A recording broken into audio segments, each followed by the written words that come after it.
यतीश्वरम्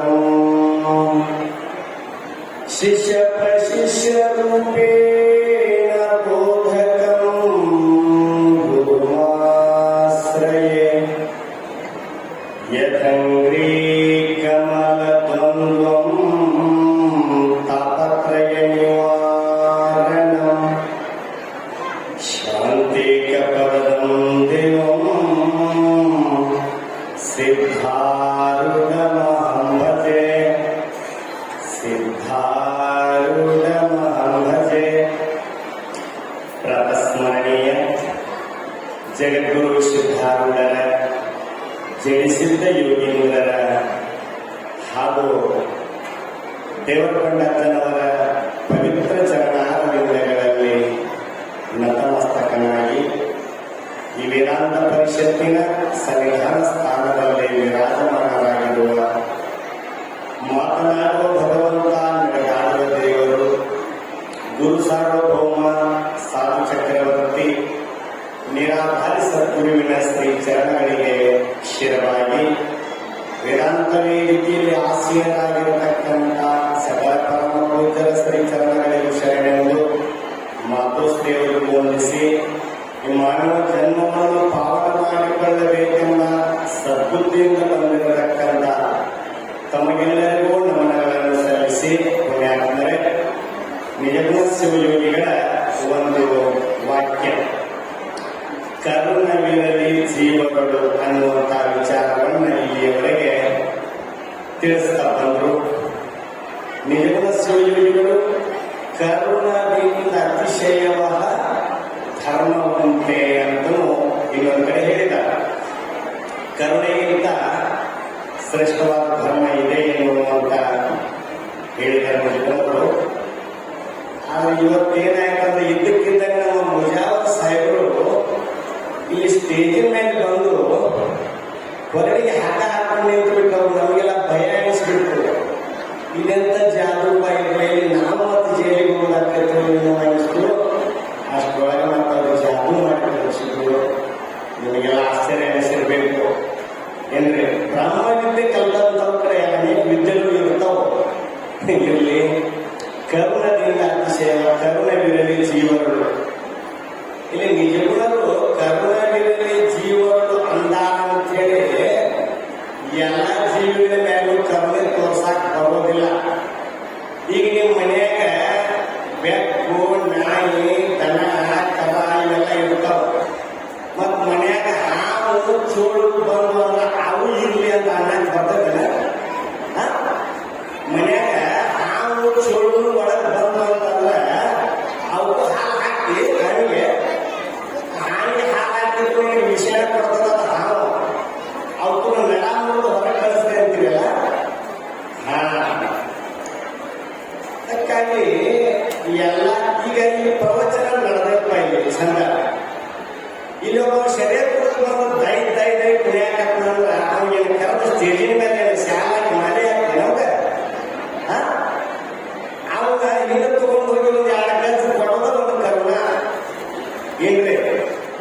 ಅದಕ್ಕಾಗಿ ಒಂದು ಮಾತು ಹೇಳ್ಬೇಕಂತಂದ್ರೆ ನಮ್ಮ ಭಾರತದ ಗಡಿ ಪ್ರದೇಶದೊಳಗೆ ಒಬ್ಬ ಸೈನಿಕ ನಿಂತಾನ, ಸೋಲ್ಜರ್ ಯೋಧ.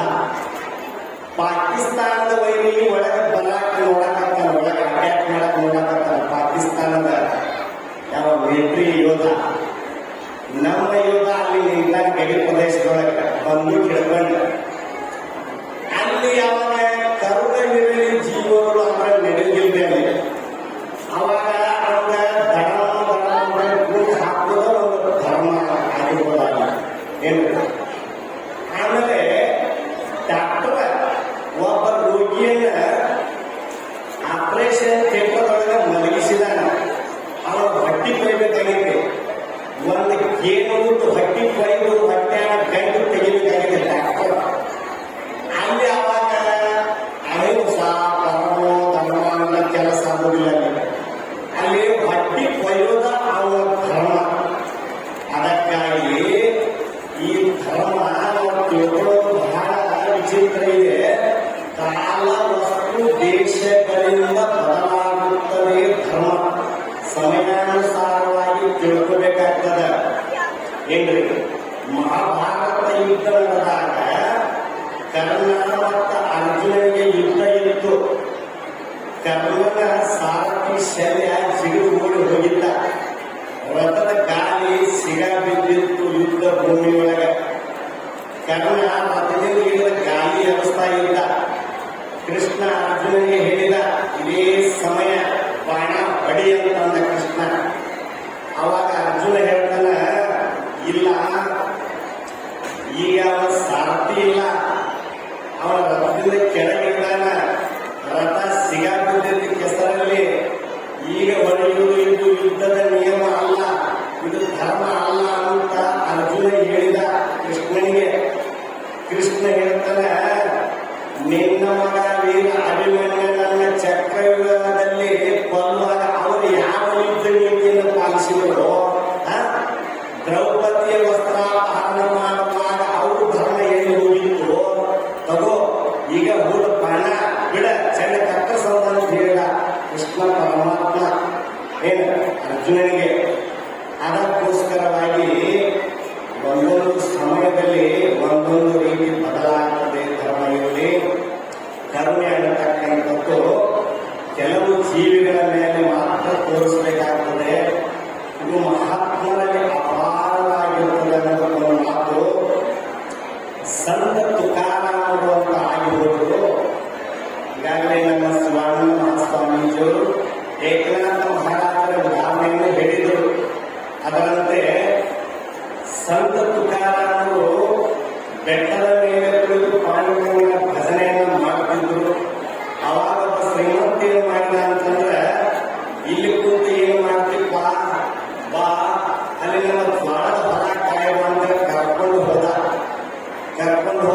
ಜ್ವಾಳದ ಹೊರಗೊಳಗೆ ಒಂದು ಅಡ್ಡ ಹಾಕಿ ಕೊಟ್ಟ. ಇಲ್ಲಿ ಕೂತು ನಮ್ಮ ಜ್ವಾಳದ ಹೊರ ಕಾಯಿ ಹಕ್ಕಿಗಳನ್ನ ಕಾಯಿ ಅಂತ ಹೇಳಿ ತುಕಾರಾಮನಿಗೆ ಶ್ರೀಮಂತ. ಆಯ್ತು ಸಾವುಕಾರ, ಹಕ್ಕಿಗಳನ್ನ ಕಾಯಿ ಅಂತ ಹೇಳಿ ತುಕಾರಾಮರು ಕೂರುತ್ತಿದ್ರು ಸುಮ್ಮನೆ ಅಲ್ಲಿ. ಆ ಹಕ್ಕಿಗಳು ಬಂದು ಜೋಳ ತಿಂತಿದ್ವು, ಜ್ವಾಳದ ತೆನೆಗಳನ್ನು ತಿಂತಾ ಇದ್ವು ಎಲ್ಲ ಹಕ್ಕಿಗಳು ಬಂದು. ಅವು ನೀರಿಲ್ಲದಕ್ಕೆ ಜ್ವಾಳ ತಿಂದು ತಿಂದು ಸಾಯ್ತಾ ಇದ್ವು ಪಕ್ಷಿಗಳು. ಅವಾಗ ತುಕಾರಾಮರು ಏನ್ ಮಾಡಿದ್ರು, ಕುಂಬಾರನ ಮನೆಗೆ ಹೋಗಿ ಒಂದಿಷ್ಟು ಮಣ್ಣಿನ ಪರ್ಯಾಯಗಳನ್ನು ತಗೊಂಡು ಬಂದು 4 ಜೋಳದ ದಂಡೆಗಳನ್ನು ಸೇರಿಸಿ ಕಟ್ಟಿ ಆ ಮಣ್ಣಿನ ಪರ್ಯಾಯಗಳನ್ನು ಕಟ್ಟಿ ಅದ್ರಾಗ ನೀರು ಹಾಕಿದ್ರು ತುಕಾರಾಮರು. ಅವಾಗ ಪಕ್ಷಿಗಳು ಆರಾಮ ಜ್ವಾಳದಿಂದ ನೀರು ಹಯಾಗಿರ್ತಿದ್ವು. ಆ ಪಕ್ಷಿಗಳ ಮೇಲೆ ಕರುಣೆಯನ್ನು ತೋರಿದರು ತುಕಾರಾಮರು. ಜ್ವಾಳದ ಹೊಲ ಎಲ್ಲ ಎಂಟದಿಂದ ಜಡ ಜಡ ಆಗಿದ್ರು. ಶ್ರೀಮಂತ ಬಂದು ನೋಡ್ತಾನ, ಸಿಟ್ಟು ಬಂತು ಶ್ರೀಮಂತನಿಗೆ. ತುಕಾರಾಮನ ಕರ್ಕೊಂಡು ಹೋಗಿ ತನ್ನ ಹತ್ರ ಇರೋ ಆಳದಲ್ಲಿ ಹೇಳಿದ, ಇವರನ್ನ ಕಟ್ಟಿಯಾಗಿ ಹೊಡೆಯಿರಿ ಅಂತ ಹೇಳಿದ ಶ್ರೀಮಂತನ ಆಳಗಳು ತುಕಾರಾಮನಿಗೆ ಕಟ್ಟಿಯಾಗಿ ಬಡದರು. ಬಡದಾಗ ತುಕಾರಾಮನ ಭಕ್ತರು ಬಂದು ಬಿಡಿಸ್ಕೊಂಡು ಹೋದ್ರು. ಸರ್ಕಾರ, ನೀವು ಹೊಲ ಎಷ್ಟು ಜ್ವಾಳ ಆಗ್ತಿದ್ವಲ್ಲ ಅಷ್ಟು ಜ್ವಾಳ ನಾವು ಕೊಡ್ತೇವೆ, ನಮ್ಮ ಗುರುಗಳಿಗೆ ಬಿಡ್ರಿ ಅಂತೇಳಿ ಬಿಡಿಸ್ಕೊಂಡು ಹೋದ್ರು. ಹೋದ ನಂತರ ಆ ಸಾವುಕಾರನ ಹೊಲಾಗಿನ ಭಟ್ಟ ತೆರಿಗೆ ನಿಂತಿರ್ತಲ್ಲ ಜ್ವಾಳ, ಅದನ್ನೆಲ್ಲ ಕೊಯ್ದು ಒಗೆದ್ರು. ನೋಡ್ರಿ ಭಗವಂತನ ಲೀಲೆ ಹೆಂಗಿರ್ತದ. ಕೊಯ್ದು ಒಗೆದ ನಂತರ ಒಂದೊಂದು ದೇಂಟಿಗೆ 4 ಕುಳಿಯು ಸಿಗಿದದು. ಮತ್ತೆ ತೆನೆ ಒಗೆದು ಮಳೆ ಆಯ್ತು ಚೆನ್ನಾಗಿ. ಮತ್ತೆ ತೆನೆ ಒಗೆದು ವರ್ಷಕ್ಕಿಂತ 2 ಪಟ್ಟು ಜ್ವಾಳ ಜಾಸ್ತಿ ಆಯ್ತಂತ ಅವಾಗ ಆ ಸಾವುಕಾರನ ಅರ್ಧ ಜ್ವಾಳ ಅವನಿಗೆ ಕೊಟ್ಟು ಉಳಿದ ಜ್ವಾಳ ಮಾಡಿ ತುಕಾರಾಮನ ಭಕ್ತರು ಪಾಂಡುರಂಗನ ಮಂದಿರ ಕಟ್ಟಿದ್ರಂತ.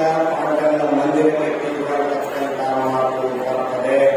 ಅದಕ್ಕೋಸ್ಕರವಾಗಿ ದೇಶವಾದ ವಸ್ತುಗಳನ್ನು ನೋಡಿ ಅಂತ ಪ್ರಾಣಿಗಳ ಮೇಲೆ ಕರುಣೆಯನ್ನು ತೋರಬೇಕು. ತುಳಸಿದಾಸರು ಹೇಳ್ತಾ ಇದ್ದಾರೆ, इस संस्कार में पांचकर्म है सार, हरिभजन, साधु मिलन, दया, धर्म, परोपकार.